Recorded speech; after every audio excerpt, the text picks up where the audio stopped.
looking right now at a shot of Stéphane Dion, the leader of the opposition, is being scrummed here in the foyer of the House of Commons after question period.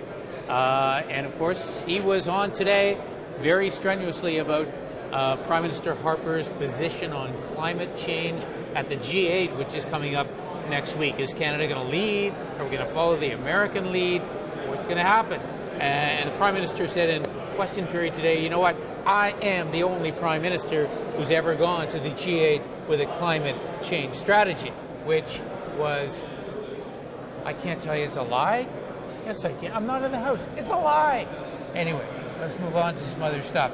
There are many members in the House who do extremely useful things that affect the lives of Canadians. One of them is my colleague, Paul Szabo. Paul represents Mississauga-South. Yep. And Paul has been working for some period of time on a bill regarding fetal alcohol syndrome. All right, let's explain exactly what the problem is. And this is not the first time you tried to get it through the House. Yep. You're still fighting. Still fighting. First, what is the problem? Why do we need the bill? And where is it right now?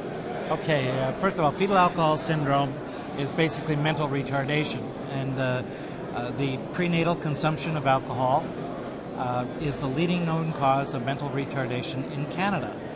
That's very significant. And the annual cost to take care of people, the health care, the social program, criminal justice, and lost productivity issues are about $3 to $6 million during their lifetime.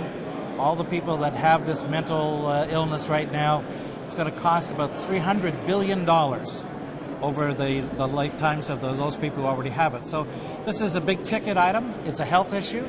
But we're talking about beverage alcohol. The bill basically that I've been working on for 12 years, it's got great support, 80 to 90% support in the House. In the last couple of times it's been through.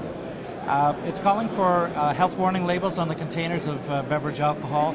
It's interesting to note that beverage alcohol, like beer, wine, and spirits, are the only consumer product that can harm you if misused that does not warn you about that fact.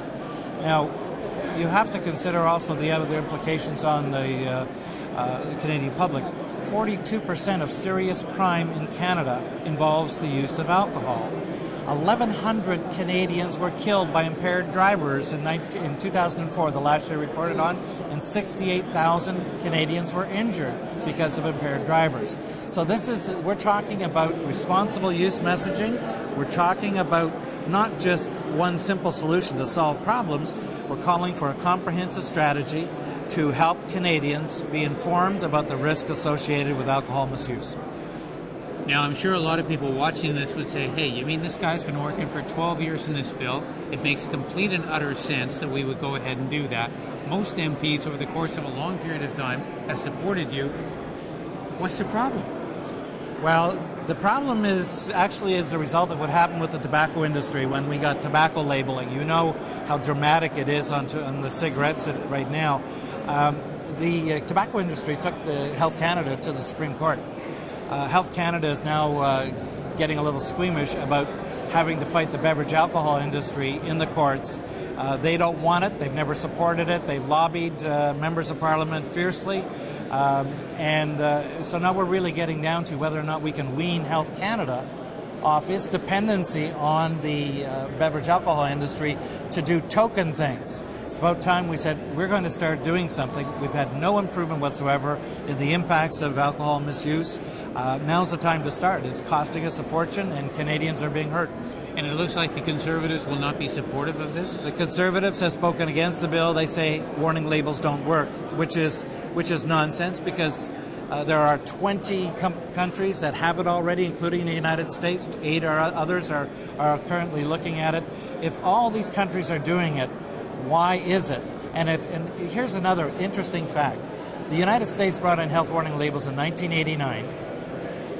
Canada, all the Canadian producers who export their product, Canadian product, to the United States, they put the label on to conform to U.S. law. Yeah. So, I mean, you know, this is one of those things that we're kind of chicken to try something, but nobody's saying there's a simple solution. What it is that there is a problem, we can do better, and fetal alcohol syndrome is a preventable tragedy by not consuming alcohol during pregnancy.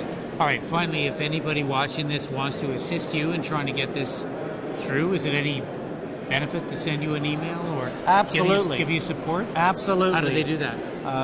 Szabo, P, S-Z-A-B-O, at parl.gc.ca. We're going to get that put on the screen, right, Bruce? Okay, yeah, we'll get it put on so people Yeah, can do that. please let me know if you've All got some input.